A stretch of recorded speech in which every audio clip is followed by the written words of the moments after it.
kwento tungkol sa Pasko. At ang konsepto ay base sa aming katungkulan bilang mga lupon tagapamayapa. Kapag naghahanda tayo para sa Pasko sa pamamagitan ng pagninilay sa tunay na kahulugan nito, naghahanda tayong matama si Kristo at ang kanyang mensahe. Ang Pasko ay panahon ng pag-aalala sa anak ng Diyos at pagpapanibago ng ating determinasyong taglayin ang kanyang pangalan. Panahon ito upang muling suriin ang ating buhay, ang ating isipan, damdamin at mga kilos. Gawin itong panahon ng pag-aalala, ng pasasalamat at panahon ng pagpapatawad. Ang aming kwento ay pinamagatan naming Happy Christmas. Nagreklamo si Pedro San Jose kasama ang kanyang pamilya laban kay Juan de la Cruz at pamilya nito na nawala ang sarap ng mga pagkain sa Noche Buena, pati na ang saya ng kanyang pamilya. Kaya kahit sa araw ng Kapaskuhan ay nagharap ang dalawang pamilya sa lupon ng Barangay Talang.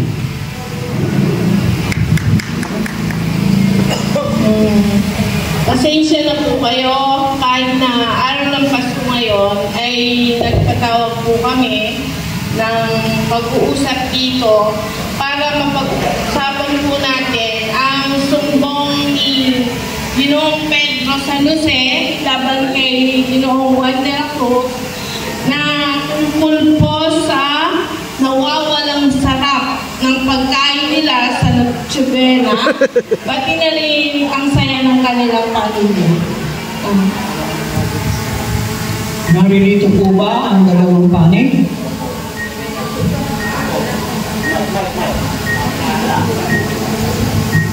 Opo.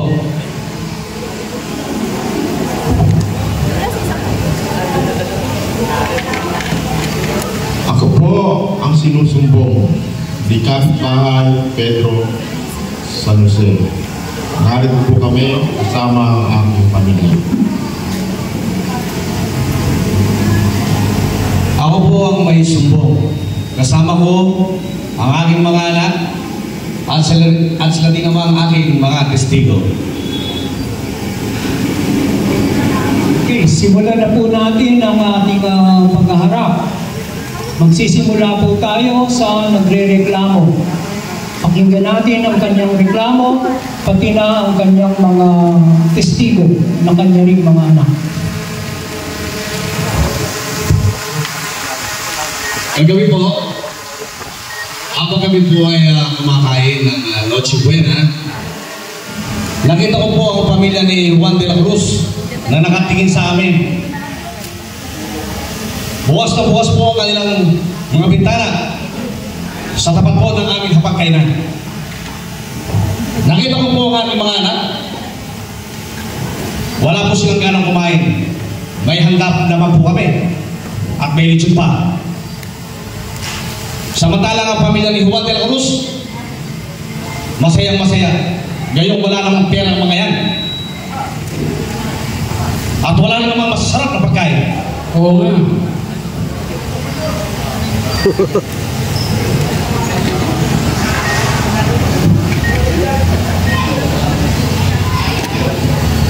Marami yung nawala sa amin.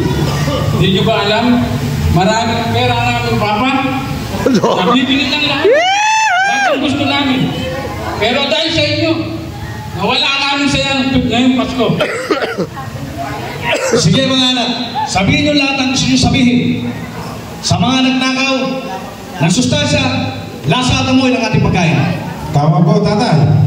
Sa katunayan habang tayo kumakain nakatangod ang mga hampas lupa na yan. Paano tayo mabubusog Inamoy at nilanghap na nila ang sarap ng ating pagkain. Paano po tayo mabubusog ng tatay? Wala naman kayong karapatan na kaya na maging masaya. Dahil kailangan niyo magbayad ng damage. Dahil saya namin Pasko ay nakuha na ninyo. Yun lang po. Narinig na po natin ang panig ng nagre-reklamo. Ginoong Juan de la Cruz, ano po ang inyong masasabi?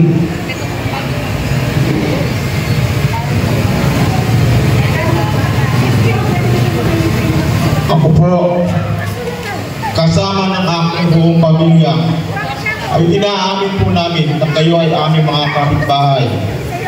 Totoo rin po na kayo ay aming pinagmamasdan habang kayo ay nagsasalo-salo sa inyong Noche Buena. Ginawa po namin ito nang walang masamang intensyon o hangaring masama.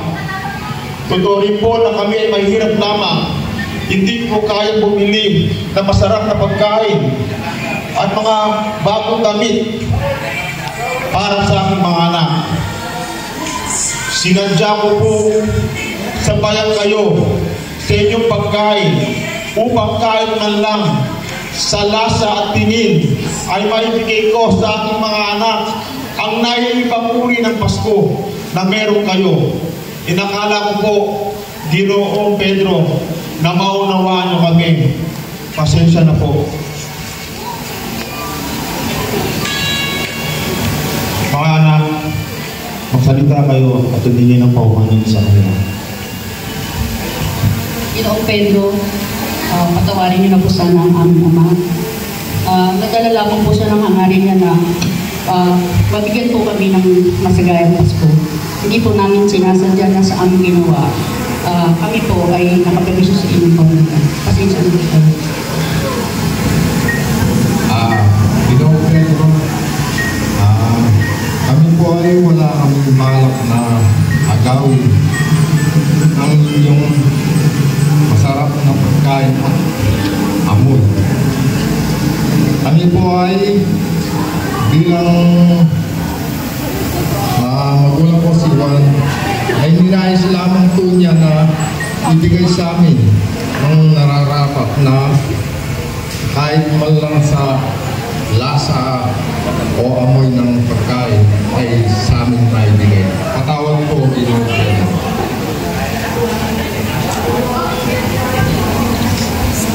Ngayon po, pakinggan naman natin ang sasabihin ng mga pangkat members kung ano ang masasabi nila sa aming narinig sa inyo. Magandang gabi po, Merry Christmas po sa lahat. Ang katarungang pambarangay po at ang lumang tagapangayapa ang siyang itinatag para po tayo magkaroon ng mapayapang pag-aayos sa mga merong hidwaan katulad nitong Pasko na ating pinagdiriwang para po tayo magkaroon ng saya at katahimikan para ang lahat po ay magkaunawaan. Peace on earth nga, sabi nga sa English. Di na po dapat na sabihin pa yung sinasabi ng batas na kung sino ang mali at sino ang tama. Ang kailangan po natin dito ay magbigayan at magmahalan. Kaya nga po sa Pasko na, ang Pasko ay para sa mayaman at sa mahirap. Kailangan magmahalan tayo at magbigayan at magbigay ng kapatawaran. Yun lang ang masasabi ng lupon sa inyo. Magandang gabi po sa inyo lahat, mga kabarangay. Tunay po na napakahirap ang tungkulin ng mga tagapangayapa. Hindi po kami pwedeng mangampi sa bawat pamilya. Hindi, ang ginagawa po namin ay mapagharap sila sa maayos na pamamaraan. Tunay po ang diwa ng Pasko ay pagmamahalan, pagbibigayan at pagkapatawaran. Kaya po mayroong sanggol na sinilang sa tagpupan upang ipakita ng Diyos na ang kababaan ay siyang una sa lahat. Kahit na siya ay Diyos, ay bumaba sa lupa ng kanyang tao upang ipakita niya yung kababaan sa tao na dapat nating pamarisa. Yun lang po at magandang gabi po sa inyo. Maligayang Pasko. Para po sa dalawang panig na may hidwaan. Kaya po merong isang sanggol na isinilang sa sabsaban upang siyang maging halimbawa ng kababaan loob. Ang inyong pagkakaunawaan ngayong gabi, bakit hindi natin gawing handog sa kanyang kaarawan? Kung sa inyo pong dalawang panig, Ginoong Juan, Pedro, narinig natin ang opinyon ng mga pangkat members. Ako po hanggang kanina Ang akala ko ang Pasko ay para doon sa may mararangyang damit, masasarap na pagkain. Akala ko kapag meron na silang ganyan, masaya na, tunay ng masaya ang kanilang Pasko. Pero narinig natin sa pamilya ni Ginoong Pedro San Jose, bagamat ang dami ng kanilang mga bagong damit, masasarap na pagkain, bakit malungkot sila? Bakit hindi sila naging masaya kagabi? Ito namang pamilya ni Juan at de la Cruz, wala silang magagarang damit, walang masasarap na pagkain, pero kahit sandali lang ay naranasan nila ang maging masaya sa Pasko. Siguro po, mali ang pagkakahulugan natin ng Pasko. May kulang. May kulang sa kanila, may kulang sa inyo.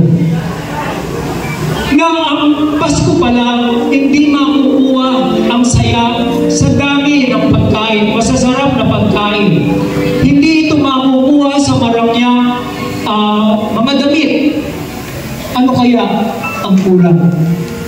Siguro, total Pasko naman ngayon, at ang hangarin natin ay maging mapayapa, maging maganda ang inyong ugnayan, lalo na kayo'y magkakapit-bahay. Pwede po ba, Ginoong Pedro, na unawain natin ang pamilya ni Juan de la Cruz? Pwede po ba, total Pasko naman ngayon, tayo ay magbigayan, magbahalan, at ating ipagdiwang ang tunay na kahulugan ng Pasko.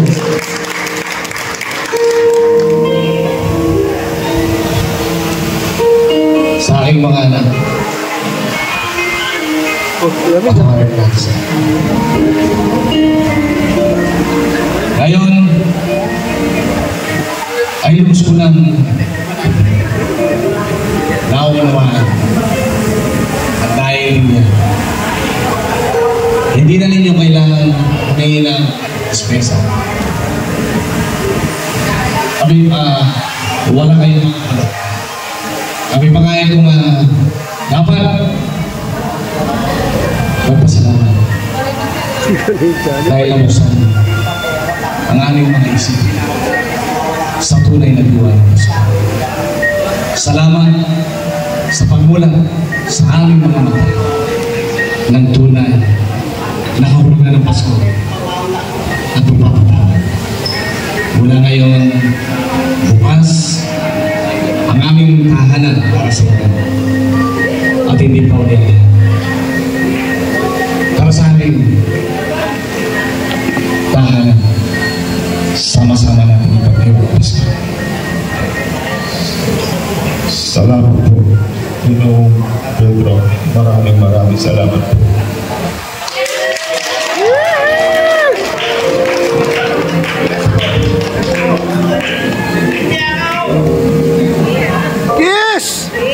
Sana po ay nagustuhan nyo ang aming maikling kwento. Ipinakikilala ko po ang nagsiganap sa aming dula. Ang ang sekretary gumanap na sekretary Levi Quinto, pangkat member Banji Biglang Awa, Eduardo Cruz, mga anak ni Pedro, Benigno Bautista, Joselito Garcia, Edith Salas, Joseph Gamboa, mga anak ni Juan, Rowena Mananghaya, Joseph Gamboa, Joseph de la Cruz, Pedro San Jose, Johnny Lazaro, at ang inireklamo, si Juan de la Cruz, ang aming director at scriptwriter, the Honorable Sir Romulo Bato.